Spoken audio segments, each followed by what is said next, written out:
Can I also remind members to, if they would switch off mobile phones as they interfere with the recording. Apologies. I have an apology from Robin Newton.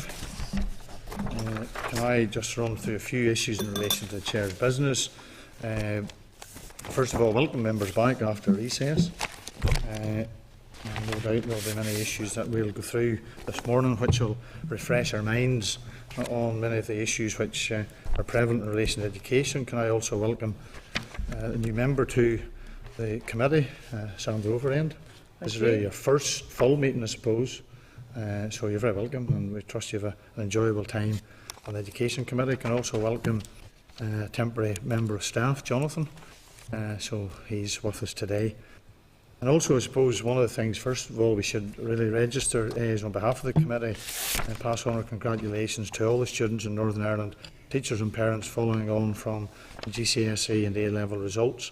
The improving results, particularly in GCSE English and Maths, are encouraging and I'm sure will be the subject of further scrutiny by the committee. Beginning next week, when the department will update us on the programme for government. So initially, it's to be welcomed. There are issues that do arise following on from the results, but I think that those are things that we'll tease out with the department when they're before us next week. Danny? I just want to join you on that and congratulating all the teachers and all the pupils and everyone for their hard work. One issue that does come out of it, and certainly met in my patch, is how difficult it is to understand how the information is got across in the written paper that's given to children. And I think we should be looking at the format that they're told at some stage in the future. Because certainly one school I went to has to completely rewrite it to explain it to the pupils. Mm. That's information from SIA? Yeah. That's an issue we can take up with SIA. We could write to him now, and so we don't have to wait. We'll get correspondence off to SIA and ask them to comment. Okay, I meant to give you what that school do, and I'll give it to you. The Irish-American Partnership, Trevor, on behalf of the committee, kindly met with the representatives of the Irish-American Partnership on Tuesday, 26th of August. The partnership funds education programmes in Northern Ireland and also in the Republic. Maybe, Trevor, you want to comment? Yeah, well, I met them for an hour. And I must say I wasn't aware of them prior to meeting them, but they're very interesting. I haven't got the figures in front of me, but they've invested a lot of money over quite a long period now in small grants, basically. And I think they perhaps favour the primary sector. They were actually asking, where did I think, or where did we think that their small grants, maybe £5,000 to £10,000, could be usefully put. And one of the things they suggest, which I think is probably a good idea, and we have touched on it before, is to help primary school teachers who might not be particularly au fait with all the aspects of the world about us. They might be well versed in geography, but not know too much about biology and so on. So encourage them down that route. Plus, small grants for small schools, for small ventures, but that is very useful stuff, I must say. Any information that came from them, we'll try and get to members. Okay. Okay, so all the members have Peter was there too. Yeah. Okay, so we just what was the other strand that they majored on? It was transformation, so it was around education. Yes. Very interested. They had I think it's fair to say that a slight misconception, a different interpretation of the word transformation. It's not their policy or intention to push one sector or whatever, but they're just concerned about the actual educational value of the money they put in. Yeah. So fair enough. Thank you, Trevor. The Northern Ireland Nurture Group Network, just for members' information, as Chair, I attended the annual Northern Ireland Nurture Network Conference, which was held on the 27th of June in St Joseph's in Antrim. And it's the second year that we've been there. And again, a very useful, worthwhile exchange with teachers and school leaders around the issue of nurture. And I think that it's an issue that we'll continue to come back to because the department will very soon probably confirm that there has been there's been the business case has been approved and the tender has been awarded for the evaluation of the signature project under Nurture. So, on my understanding, there was only one application and that they were successful. So that will be a piece of work that will be undertaken, although I suspect that they won't report at least away until early next year. So it could be a while before the report. But there's good work being done there, and I certainly was very encouraged by the sense of optimism that there was in relation to those that attended the conference. So, the Department's resource accounts. You'll be aware during the summer the Department laid its resource accounts for 13-14 in the Business Office, and the Clerk has circulated the link to the document to members. I think following on from the information in the resource account, we should write to the Department seeking clarification at the briefing next week from officials on the Department and arm's length bodies budget position. Everybody seems to be exercised at the minute about budgets for a variety of reasons. So there's nothing new that we'll look at budget. The excess vote is referred to in the resource, and this refers to a £6 million irregular expenditure against the request for resource in 13-14. And so obviously we'll want to know what is going on in relation to that. There seems to be yet again a bit of a blame game going on as to who was responsible. There's also an issue of the ministerial direction process, which was initiated by the Permanent Secretary in 13-14 but was never formalised. We have the Permanent Secretary coming to us, and obviously we'll want to pursue that with him further, and also the risk management issues, in particular the levels of assurance provided by arm's length bodies, financial management arrangements in the Belfast Board, and the transfer of Bloomfield Collegiate to the control status. So those are all issues which impinge on the issues in relation to resource account. The other issue, members, that I think we need clarity from the Department is, could the Department clarify for us if all the resource allocation budgets have now been signed off? And if any of them have been signed off, have they been signed off qualified by the boards, stating we are signing this off, however we are very concerned about a number of issues? Because it's quite clear that there are two boards in particular who will face very substantial financial issues, the Western Board and the Belfast Board. Not for the first time that those two boards will be in that position, and I think we need to know an updated position. And if everybody at the minute has been exercised about where money is being spent or how it's being not spent and all of that that's going on, we just need to have clarity. Silence. Let's remember these resource allocation plans should have been signed off in March. We're now in September, and what is the picture? So just before we make any more comment, we just need to know from the Department what is the position. Agreed? Very important. Yeah. SIA's annual report and accounts. During the summer, SIA laid its annual report and accounts in the Business Office. Again, the Clerk circulated the link to members, and I think that the committee should write to the Department seeking clarification on the performance-related pay awards to the Chief Executive and the Directors in respect of 11-12 and 12-13. Given the difficulty associated with the computer-based assessment and levels of progression during the same period, and also that the committee writes to SIA seeking clarification on the references to a number of issues that were raised in the document. One, the high risk associated with ICT products and services, the critical risk associated with interim management arrangements, and the risk associated with SIA, and this is a direct quote, not having an approved budget and work programme at the beginning of the financial year. And I just can't understand why it was necessary for that to be included as a comment, why that is the process and the position that they find themselves in. And maybe we should also ask for clarification, when are we going to get a Chief Executive of SIA? It seems as though the Department loves interim everything.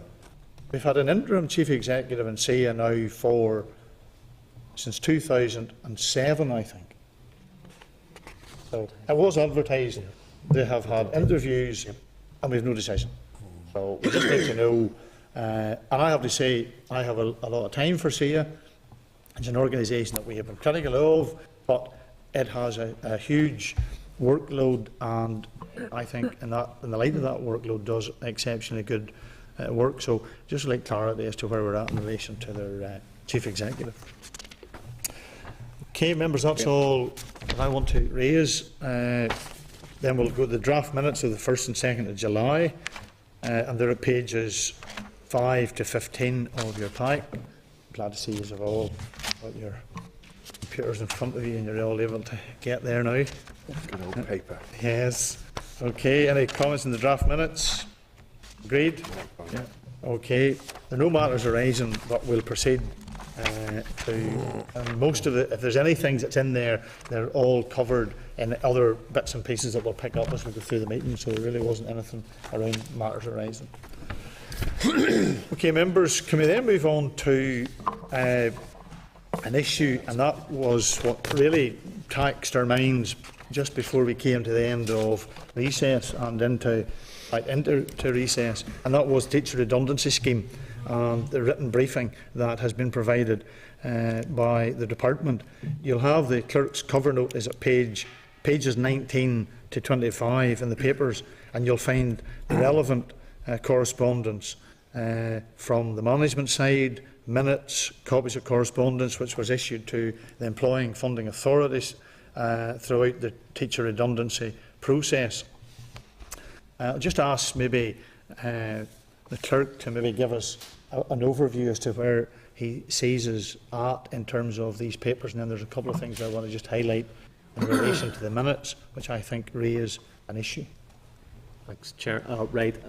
Just to update members, there's an awful lot of information in there, so what the Chair asked me to do was just to put it all together, because the committee had done quite a lot on this in the end of the last session. So just to give you the overview, to remind you what this was all about.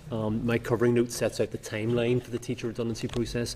As members can see, DE spent about 58 million from 2012 until 31st of March 2014 on teaching redundancies, releasing about 950 teachers. The idea was that these redundancies were designed to effect a reduction in the cost basis for schools. So schools were struggling to balance their budgets. If they could let some teachers away and suppress their posts, the idea was this would put them on a firmer footing going forward. As you can also see from the information provided, these redundancies were funded by the department at twice the statutory rate. As members will also recall, the department reallocated about £90 million of funds earmarked for redundancies over 2 years in 2012-13 and 13-14. Members will recall, like, some of that went into the common funding scheme and went into various other places.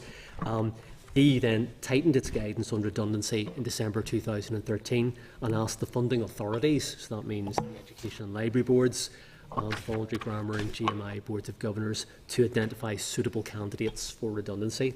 The revised criteria, in line with the cost-based reduction objective, required schools to be dealing with a challenging financial situation, and that meant a deficit of 5% or more than £75,000. So that was the new criteria that they applied. There would only be redundancies granted if schools were in a £75,000 of a deficit or a 5% deficit. So that was defined as a challenging financial situation. So, excuse me, 167 caveated letters were issued to potential candidates in April 2014. Examples are actually included in your packets, the item 5, and it shows that they are very clearly and heavily caveated that this was dependent on the department's final sign-off. It appears then that from this point until June, and this is the department's words, there was an exchange of information between DE and the funding authorities. The management side minutes of 29th of May show that the funding authorities believed that the revised criteria had not been explained to schools properly. That's what those minutes say.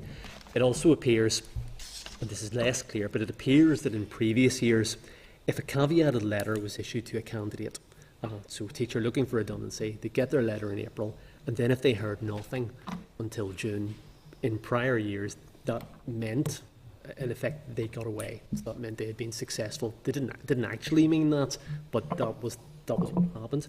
It further appears that in 2014, there was no communication with teachers and limited communication with schools in the April to June period. So thus it would appear that some candidates for redundancy and their schools wrongly assumed that they had been successful. So that appears to have been what happened, though, as I say, that's less clear. It seems then that the first tranche of 46 successful candidates were advised, you're getting a redundancy your way, they were advised in June. This increased to 74 later on in June.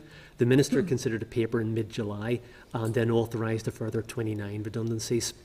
A further 12 applications were withdrawn, and this left about 50 unsuccessful applicants who would have received a caveated letter in April, and then a rejection, presumably later in July. So DE advised, okay, there's quite a lot of numbers flying about there. So 167 people applied, 12 people said they just withdrew, that's fair enough.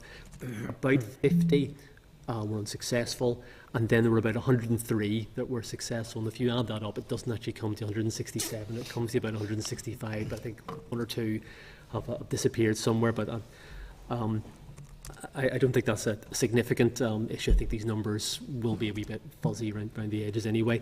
But DE advised that the funding of 57 of the 103 redundancies would lead to a small overcommitment in DE's 2014-15 budget. So what they were telling the committee, officials actually said, was that they didn't actually have the money, but they would overcommit for now so that they could let the 103 away because they met all the criteria.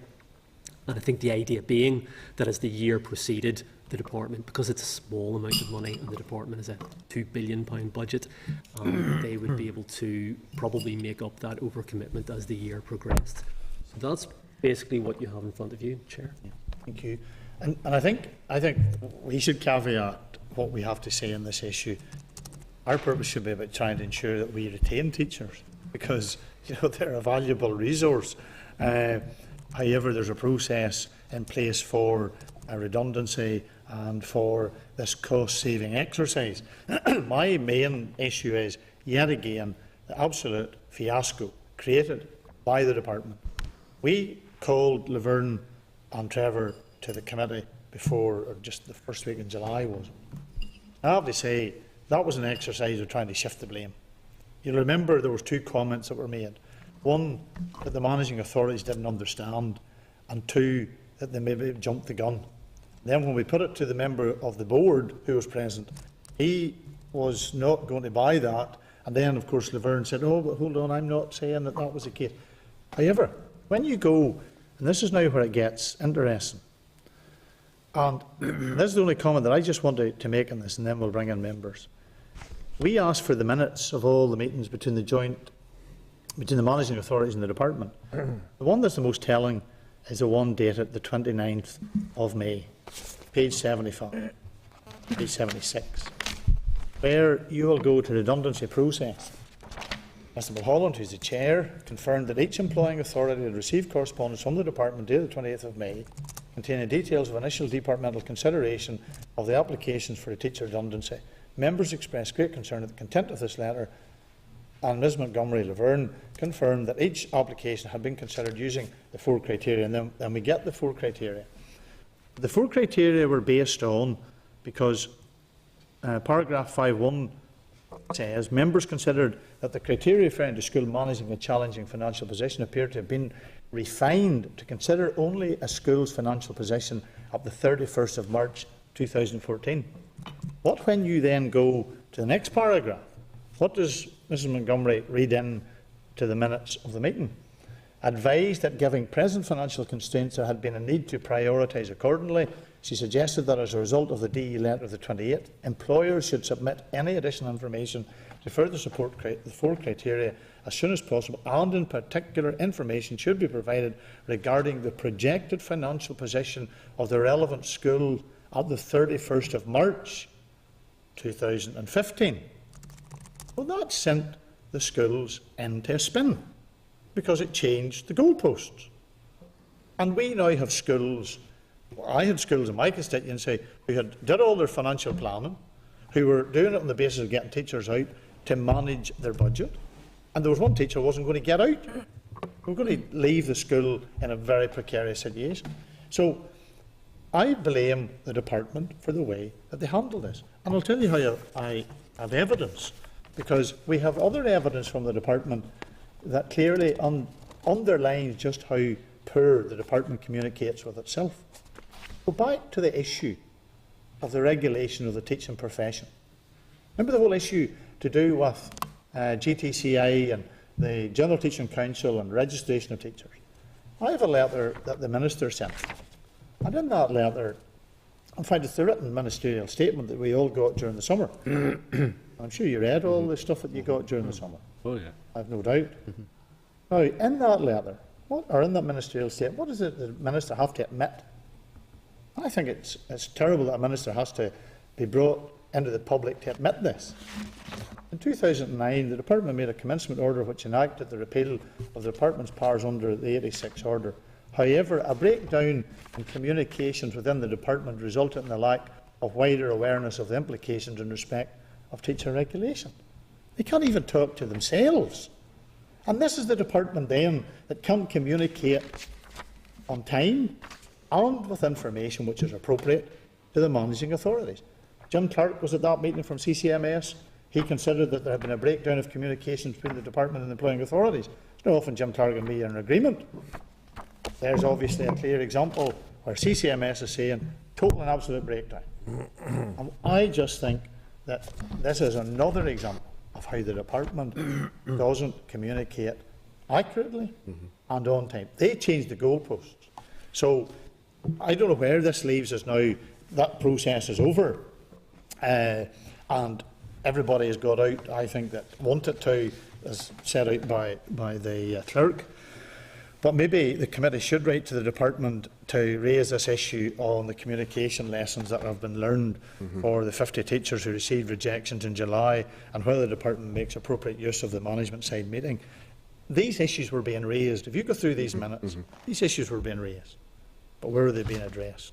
And remember, members, the first letter went out on scheme in February. It took them away until the end of May, beginning of June, before they started to realise, oh dear, there's a problem here.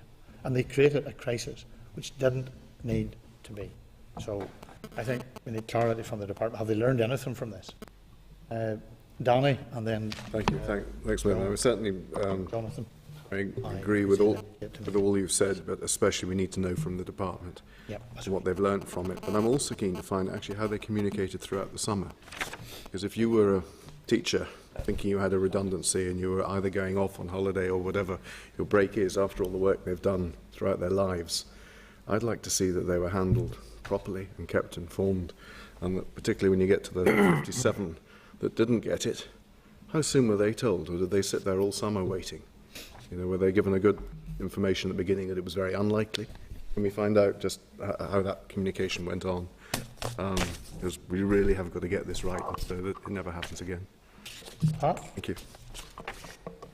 Chair, thanks. You and I must have been at different meetings when you're referring to the meeting that the officials gave their explanation about the difficulties that had arisen.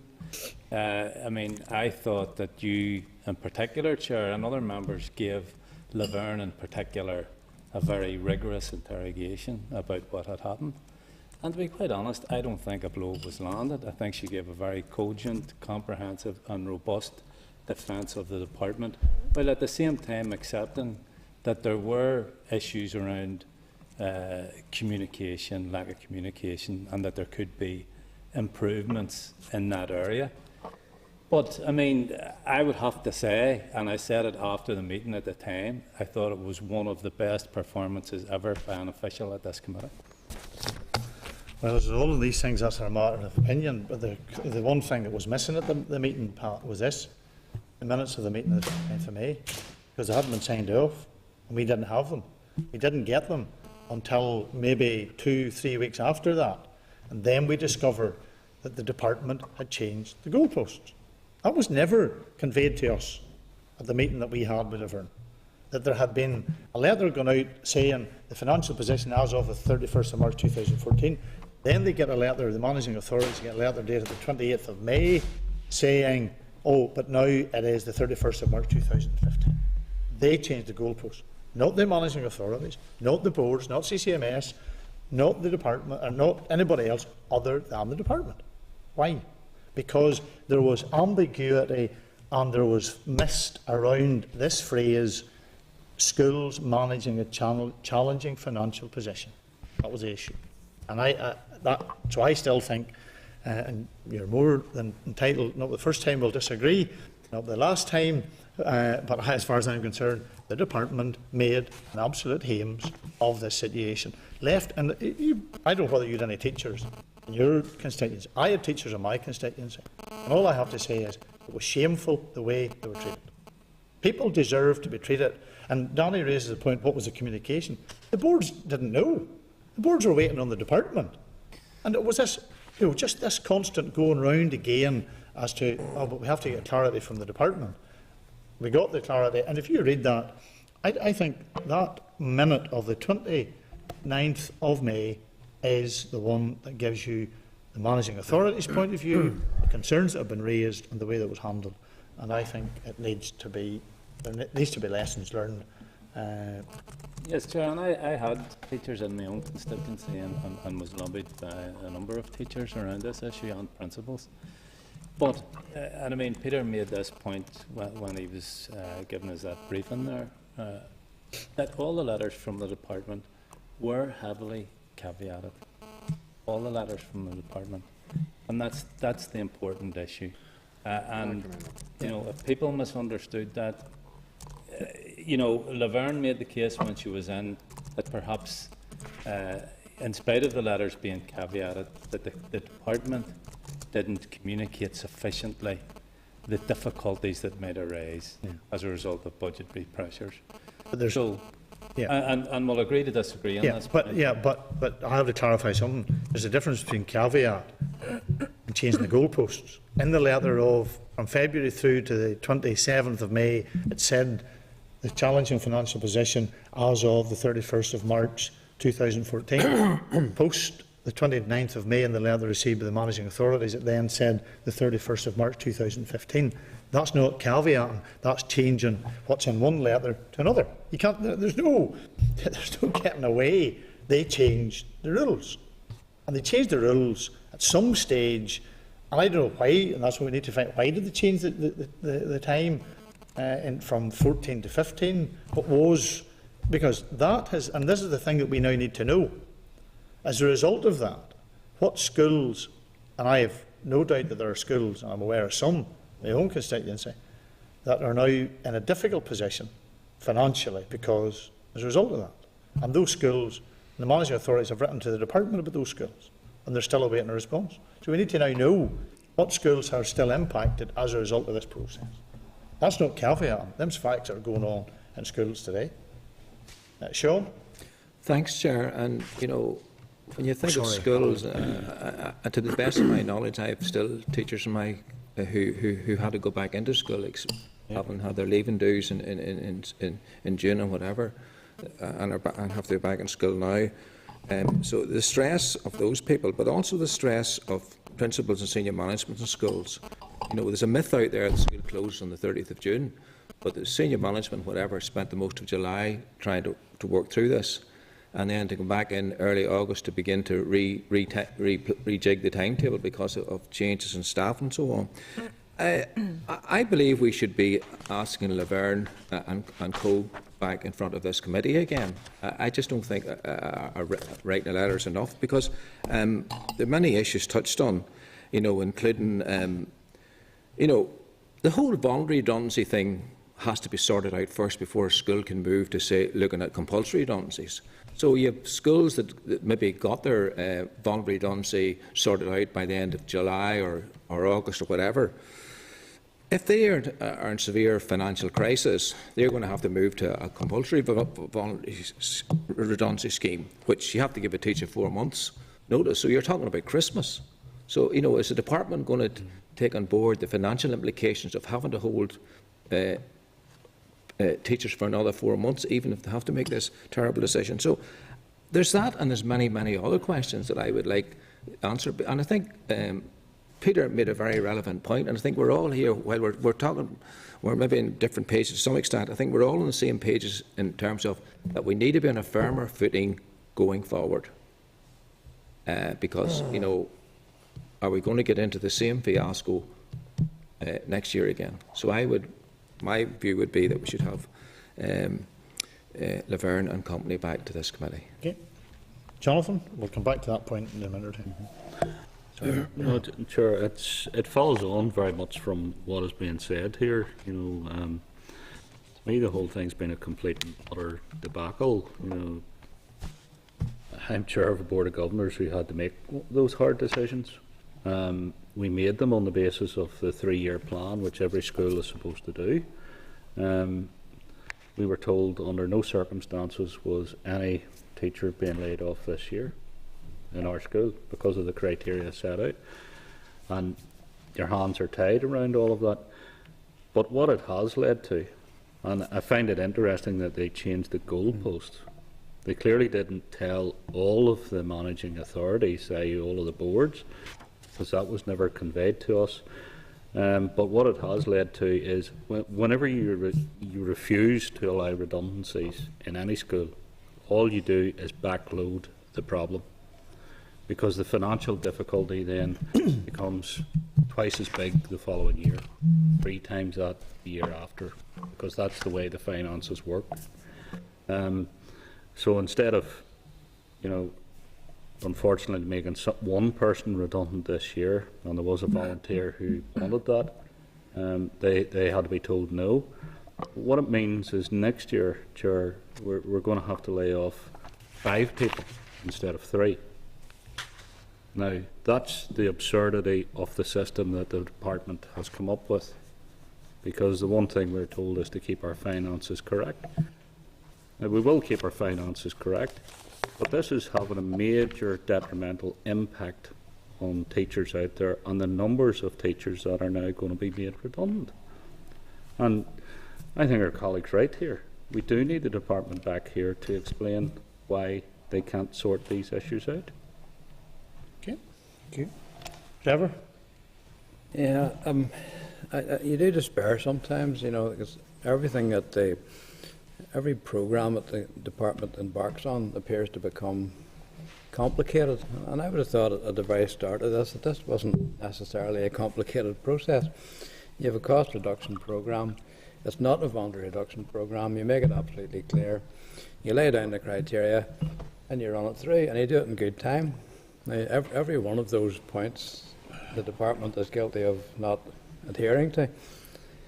But having said that, I find myself agreeing, not for the first time, partly with yourself and partly with Pat, because the schools who were in touch with me, and let's say around about May time, they were putting it to me that this was a voluntary reduction programme, a voluntary redundancy programme. Nobody mentioned cost reduction. So they, no matter what letter they got from the department, heavily caveated and all the rest of it, they still seem to think it was a voluntary redundancy programme. When you take that out of the equation, a lot of the rest of it falls into place. This thing about the challenging position, my simple understanding of that was a concession from the department to try and let the schools who were making the point that while they weren't 5% over their budgets right now, if they couldn't make some use of this programme before the end of 2014-15, they would be, and it allowed them to be brought into it for consideration, which was, you can say they moved the goalposts and it was short-termism, it wasn't properly flagged up, maybe it wasn't communicated properly again, but it still was a positive thing to do to try and ease the situation. And from the figures that Peter has given us now, it does seem as if the large majority of the ones who wanted to get away have got away, so at least we've got some kind of a result out of it. But I do agree that we need to have a department back here, and let's get absolute clarity about some of these things. Danny? Thank you. I really was trying to come in at the beginning. It was just, I thought Laverne defended the department well, but what we didn't really get down to is the fact the whole system didn't work. It was the Chinese whispers effect as it slowly went down through the boards. We've got to get a system in place that means, whether it's by the end of May or the beginning of May, every teacher knows about their future, and that's what we're looking for from them. And I like the idea of getting them back in here so that we can talk about it in the committee. But we've got to make sure we get a new system of telling people. Okay, are we happy members that we make a request for Laverne and Trevor to come back on this particular issue? Chair, just for members' information, as indicated in the covering note, that the redundancy process has now concluded. There won't be one in 14-15, so it would be asking, excuse me, you'd be asking the department about the lessons learned, but there wouldn't be a process like that again in the present school year. But yeah, okay. The post-mortem. Should we then, but given what Jonathan was saying, should we not be asking them to do an exercise to see what numbers of people wanting redundancies are there? Because it's a major factor. If our whole schools are going to be laden with extra costs, we can't leave it another year. Yeah, well, I think that would be part and parcel of what we'd ask Laverne, because who's responsible for this department within the department.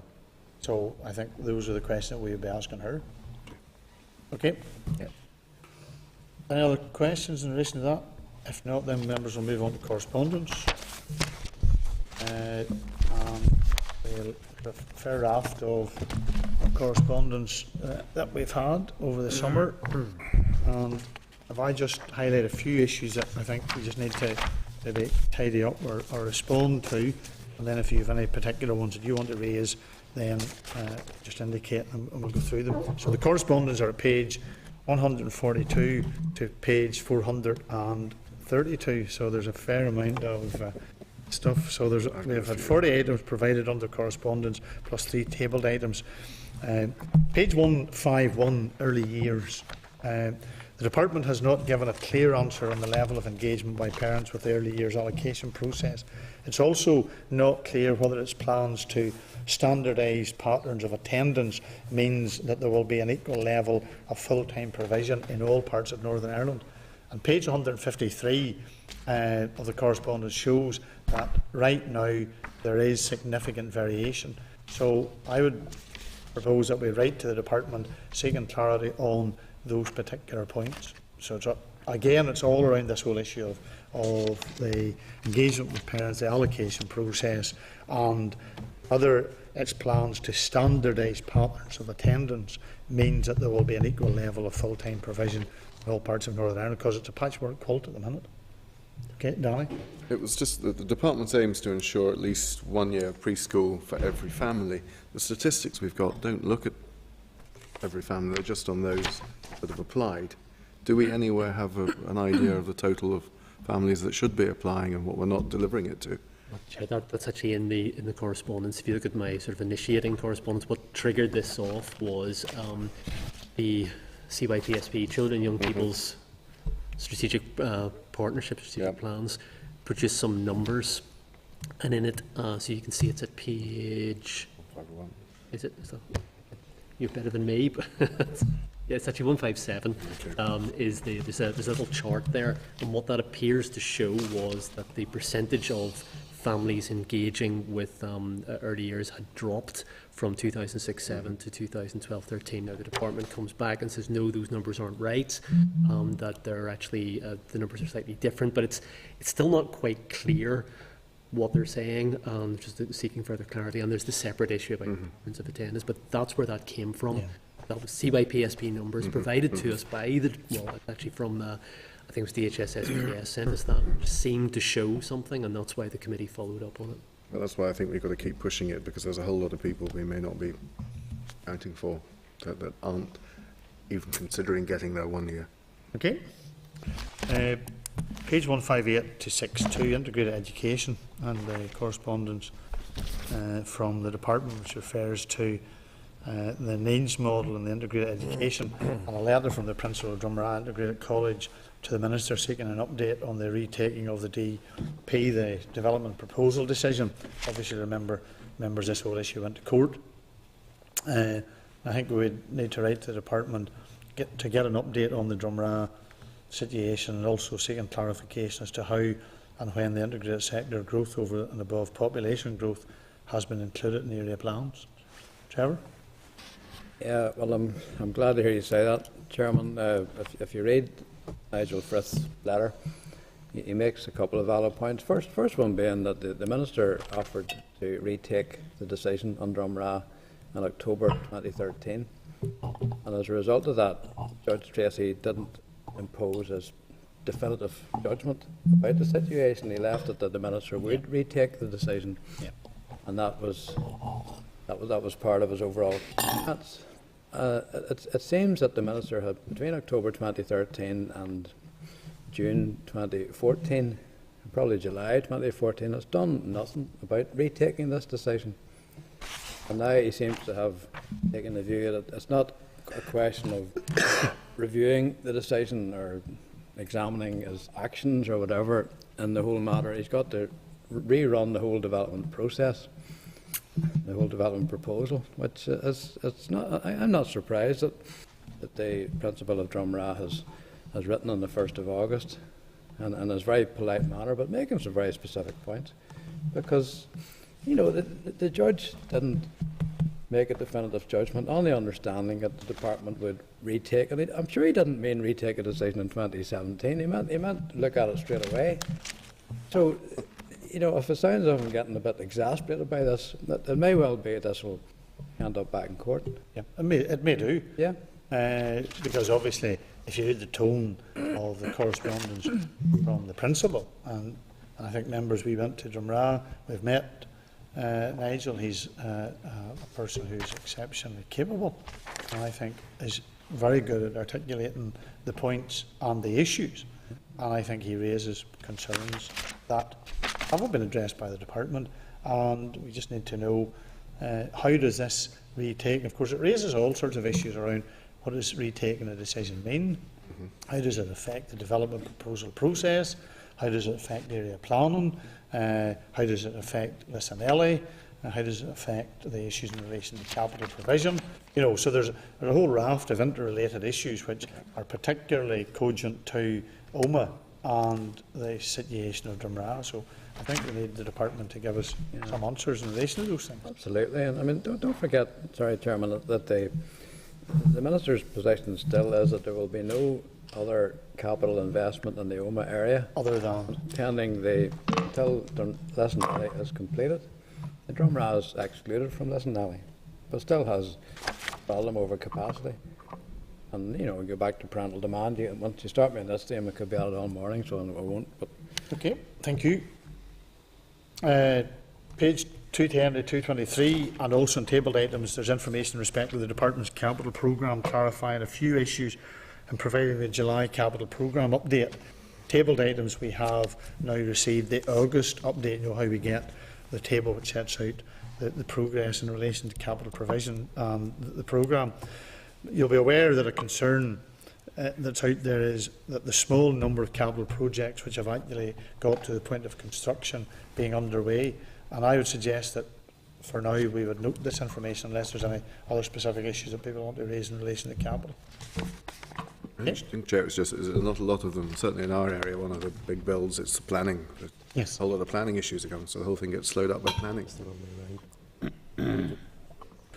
Okay, there's an issue that Peter's just. There's an invitation for us to attend a meeting with an all-party working group on construction to discuss the department's capital programme.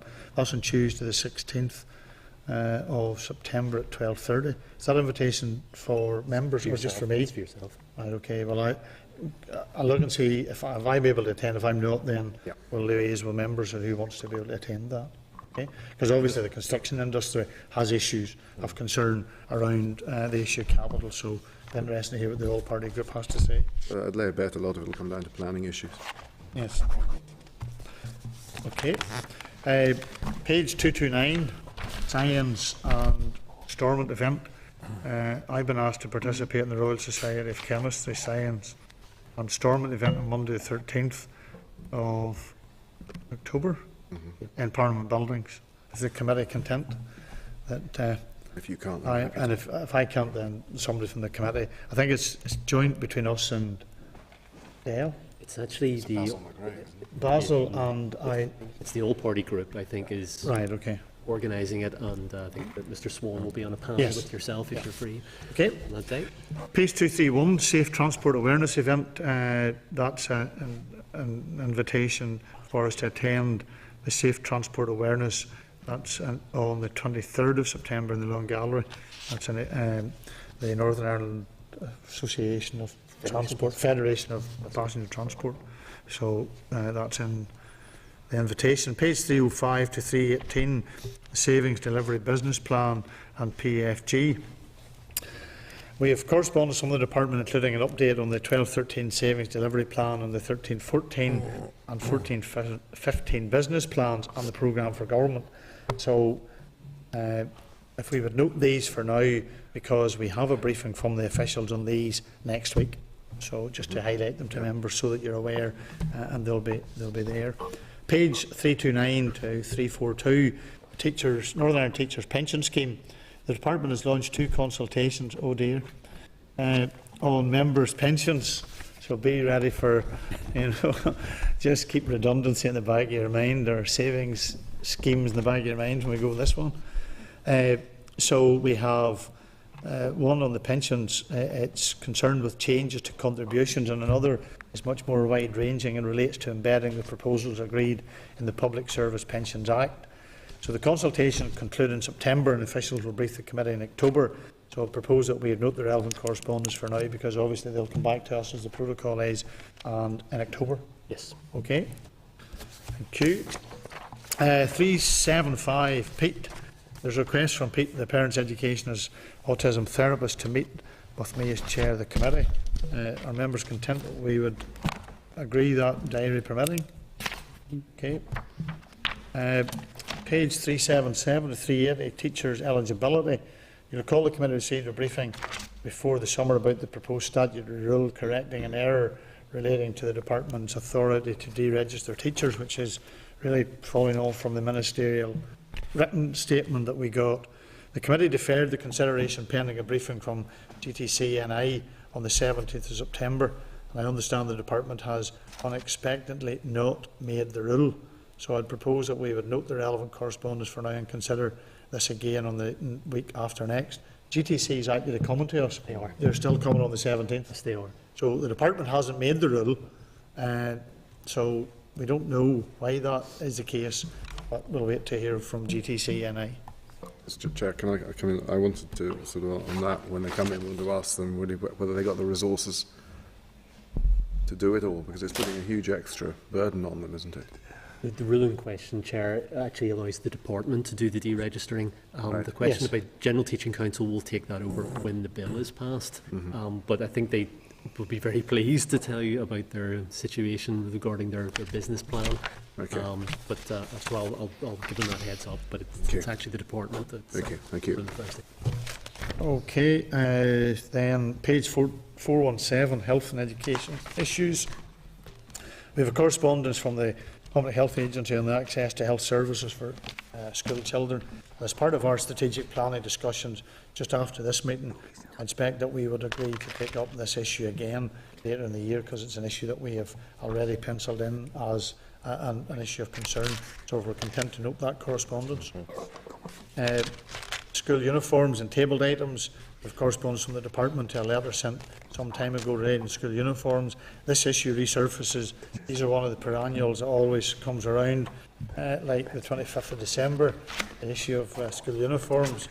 This issue is out there. The correspondence deals with the issue of guidance to schools and retailer choice. I see some people being exercised about it, and obviously have got themselves into a bit of trouble with some of their local retailers. So you have to be careful how you address this issue. So I would propose that we would note the correspondence. No, sorry, Chair. Yet again, just in the note, I'm just trying to find it. I think it mentioned that it had been referred not to a Monopolies Commission, but a competition. Can we push to get a reply from that group? Because there's certainly, I know one case where a school has to buy, because only one of the sports suppliers will only supply through the other shop, and not through theirs, and we need to push to make sure it's fair everywhere. We're writing to the Competition and Markets Authority seeking an update. Sema's carrying it out, isn't it? Apparently Yes. they've replaced the OFT. Please, thank you. Okay, and then the draft end of session report 13-14. Sorry. Correspondence to member. Yes, any other issues, Sean? Sorry, just a few in addition to what you said. Page 169, 170, the Special Education Needs and Inclusion Bill. I just need some clarification Peter, on the second last point there, a new right of appeal to SENDIST for parents of SEN children who under 2 about an ELB's decision to make a statement or not. Is that, there's only a right of appeal if the child is under 2 years. Where does it say two? I'm looking at, sorry. What page are you on? Page 170. Second last bullet point. It's on the left-hand page. Children under 2. Left-hand page. Is it? It doesn't say under 2 years of age. I just need some clarification on that. Well, the department is offering a briefing. Will they indicate in the letter that they're going to do that in September? So I can ask them on that when they come to brief on that specific point, or we could write to them. I can very easily write to them, just ask them to explain that specific point, because it might be some time before we actually see them. So on to the second last bullet point, if the committee agrees. Yes? Yeah. My next point really is in terms of the exemption to annual statistics. It's quite alarming when you look at that, and they've given us a lot of information there, that there's actually a 2.5% increase in the number of students who are being exempted from the statistics, while the number of children in year 12 hasn't really changed over the last few years. Yeah. And I think that point, Sean, is something that, because our system is so focused around results, Yeah. there are elements of the system which allows there to be changes made to the statistics and the process. That's one example. I think the other one, which I have had a concern for some time, is the number of dropout pupils there are in sixth form. Yeah. And why that is so high, and I think it is higher, and I think we need maybe some information around the number of pupils who decide to go into sixth form but then don't conclude. Within the year they're gone, and they're out of the figures. And what's the reason for that? Was it because they maybe decided to do the wrong course? Because I've had discussions over the summer with FE colleges, and they have a particular issue around this. And it goes back, members, sorry for getting my soapbox on this one, the entitlement framework. An absolute, total fiasco. We're running into a crisis with the entitlement framework in relation to funding. It doesn't join up with area planning. FE doesn't know whether they're pulled or punched. They are struggling to find their relevance, but yet we have one of the best resources in Northern Ireland in our FE colleges. And I think underutilised in many respects. But yet, because of the entitlement framework, schools are now being forced into trying to, if they can't do it collaboratively, they do it themselves, and it's having an impact on all sorts of areas around area planning. So those figures might be useful to get in terms of the dropout as well. I think the GTCNI has those. I'll start with the department. The department. So that is a valid point in relation to if it's a 2.5% increase. And what's happened to those young children? Just like those young people that are Where do they go? Those young people that are dropping out in lower sixth, then if they decide they want to go to FE, they're a year ahead of their peers, and they've also added pressure as well. There's lots on that. The other one, and it's just the nursery principal release time. It mentioned there about the extra costs associated with it. But I wonder, has been any development actually on giving nursery principals release time? Because a nursery school is a school as other schools, and the principals seem to be in a terrible position there. Members, this is page 303. So committee then wish to write the department seeking an update on whether are they planning to introduce nursery principal release time? Yeah. Because remember, this is an issue that's been raised repeatedly with us, and we have never got a satisfactory response. And you're absolutely right, Sean. These are teachers as of their own right, but they've been treated differently to any other teachers. Yeah, that's all. Okay. Chair. Thank you, Danny. When we 147 Teachers' Health and Wellbeing Strategy, we push to see where it is, or if there's any implementation coming. I got the impression it's still floating. Correspondence. It is on 147.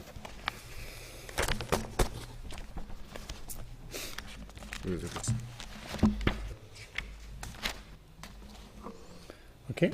Actually, the department had given their answer. So we're talking about the review of teacher health and well-being.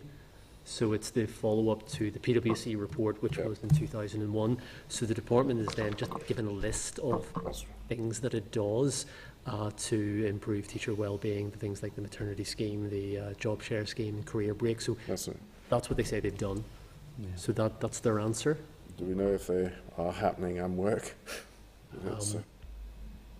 I just looked woolly because it was a whole lot of ideas of what you're doing, but. So right to the department is seeking an update on the effectiveness of these teacher health and well-being. Thank you.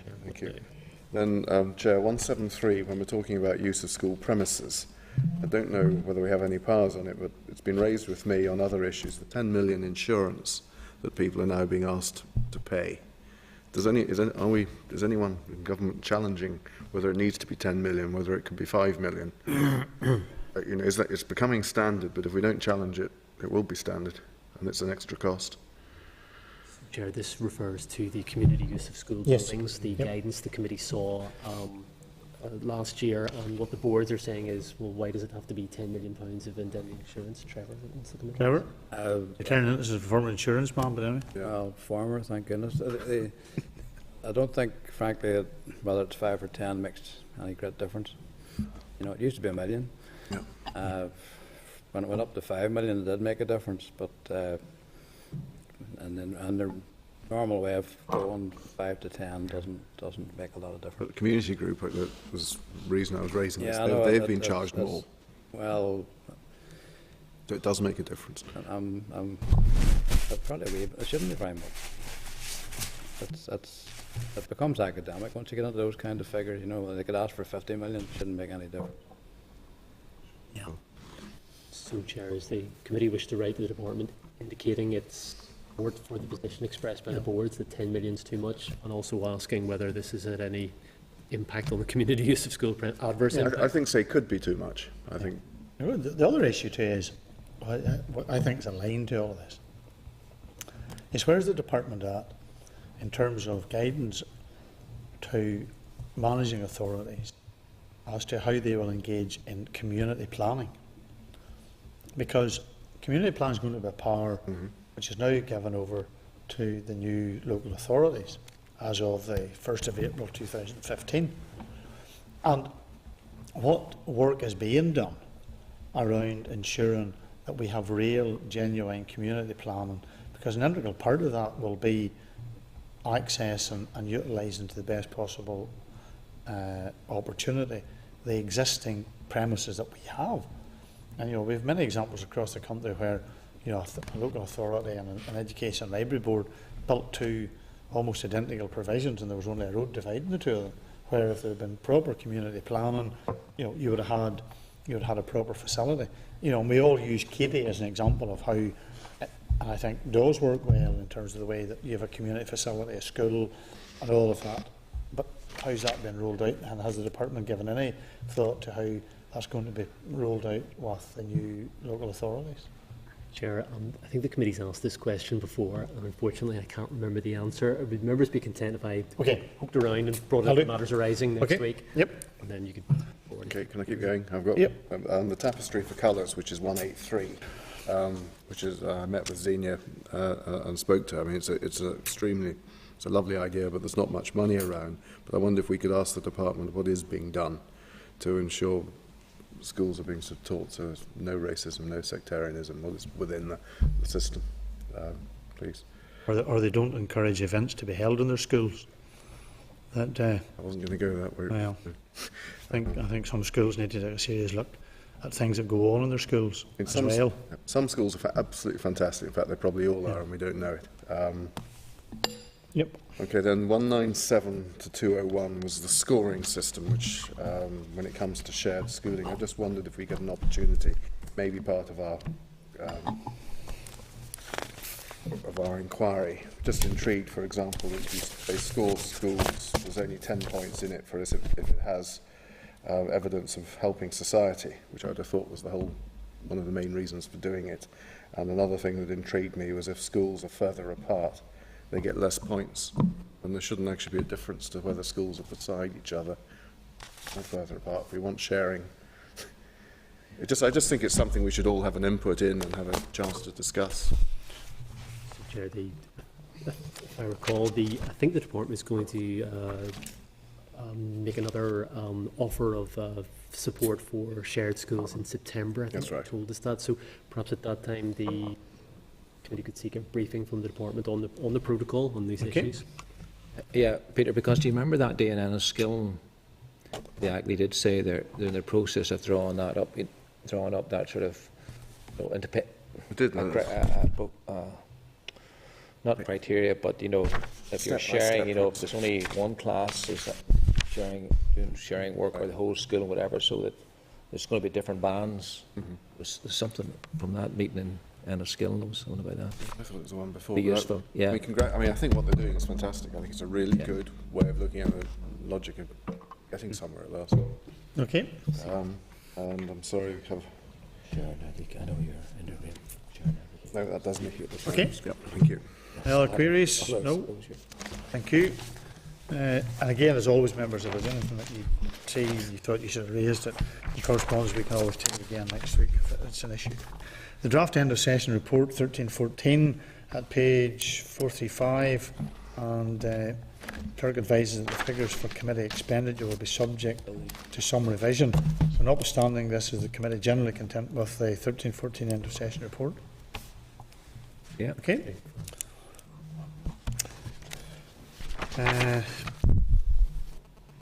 Yes, the committee will be, just so that we know, that we'll be asked to formally endorse the complete report later on in September, so just to like to see that. The forward work programme, it's tabled and a revised draft forward work plan. Next week's meeting commences at our usual time of 10 a.m. Right. Don't ask how we ended up getting at 10:30. We just want to give you an easy break. So 10 a.m. There will be a single briefing from the Department of the Business Plan, PFG and the Savings Delivery Plan. Scheduled briefing on the elective home education consultation has been postponed. Tabled items, we have a letter from the Belfast Board, and the ELBs advise that they won't be ready to brief on this subject for some time. Now, members, here again is the department going on an issue which I think they are, they're creating a crisis when there's no need for a crisis to be created. We are now told by the lead board that it could be next year before there'll be responses or any sort of final decision made in relation to this issue. This issue has caused concern to those parents who make a conscious decision to have their children educated at home. And I think I received over the summer a petition from the organisation on behalf of the parents, and that will be tabled. And I just think we'll have to reorganise the time when the elective home people come and make a presentation to us, so that'll be put into the diary. The 17th of September 14, we have an early start as we're getting a briefing from the Assembly Research and Financial Scrutiny. On financial scrutiny. We'll also hear from GTCNI about the statutory rule relating to teacher eligibility, and we briefed about the RTU pupil wellbeing programme, as well as hearing from Professor Gallagher in relation to area plans. The 25th of September, a briefing on the October monitoring round is scheduled. Hopefully by that time we'll have sorted out the issues in relation to the June monitoring round. However, it's likely the department will not be in a position maybe even to brief. So that being the case, are members happy to rearrange a short meeting on Tuesday the 30th of September at lunchtime, and not specifically in relation to the monitoring round? Yeah. So if that's necessary, we would pencil that in for the 30th. You'll also see an invite to the committee's joint STEM event with Sentinels on Wednesday the 1st of October. Sentinels have included a list of guests which they've invited to the event, and members will also find included a programme and format for the event designed to inform our scrutiny of the STEM teaching in primary schools.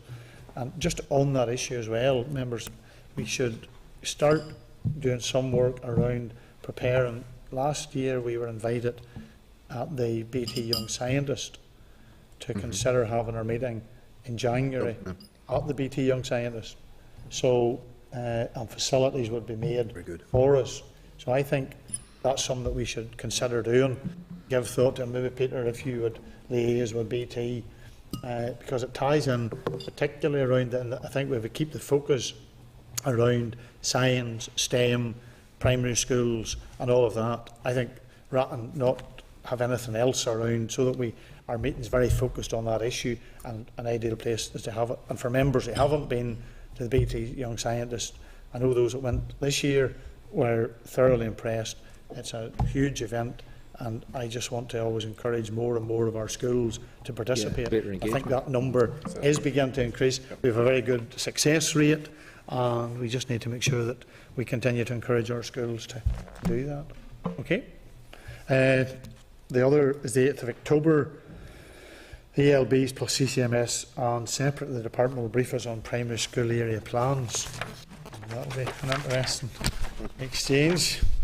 And yes, Just on the BT Young Scientist thing, Yes. the Irish American partnership are quite keen on this. right. Okay. And there was representatives there from Dublin last week. Could we perhaps just try and include them in the loop? Because Yeah. they may not be Yeah. Okay. aware, you know. Right. That's okay. To attend our meeting, or Well, let them know that it's happening. No, Okay. right. Okay. oh yes, sorry, Yeah. yeah, sorry. They're very keen to promote science education in primary Right, level. okay. Right. And maybe we should revisit and look at how we would structure that day, and not maybe have it too intense in terms of what we put into it. But if we keep the focus around, when we really started this, it was down at the science park when we went down, and we had the discussions, and we've had ongoing discussions around STEM and primary schools and all of that, and maybe try and focus in around those particular issues and how it relates to what's going on with BT, also with the Sentinels, so that that they're all tied up, that they're all sort of doing the same thing. Because I think sometimes it can be a wee bit of a disconnect between all of those various activities. Okay, we'll also be taking the evidence inquiry on the 15th of October, and that's in relation to the shared and integrated. So the committee will also consider the memorandum of response to the previous inquiry on the 12th of November, as well as ETI Chief Inspector's report of 12/14. So members content that that would give us enough to keep us going, that we've come back. One other issue, members, that we'll probably have to try and table in is, I understand the Minister has received the transport report. Now, I have no doubt this will be confrontational, it will be contentious, it will be another, I suspect, challenging situation. So we need to give time to consider what will come out of that and all the implications. And members, let me tell you this, it is not a straightforward issue about taking transport off schools because they happen to be of a certain type. There are schools that were going to be seriously affected in all your constituencies. So don't think this is just about having another go at the grammars. There will be maintained schools that are going to be seriously affected. And be prepared for concerns. Members, that's where this is going. Have you seen the report? Have I seen the report? No. No, need to push to see it, I think. Well, I don't think you need a crystal ball to know what was going to be in it. So just, I'm flagging that up. I know. It's going to become an issue, and I hope I'm proved wrong. That's all I'll say. Okay, members, any other business? Sean? Just one, flexibility of school starting age. We'd like an update from the department in terms of that. It's a long time since we heard anything. It is 6. a long time. 8 to 6. 8 to 6. Don't think. Okay, members, if there's no other business, date and time, place the next meeting. Wednesday the 10th at 10 a.m. in this building.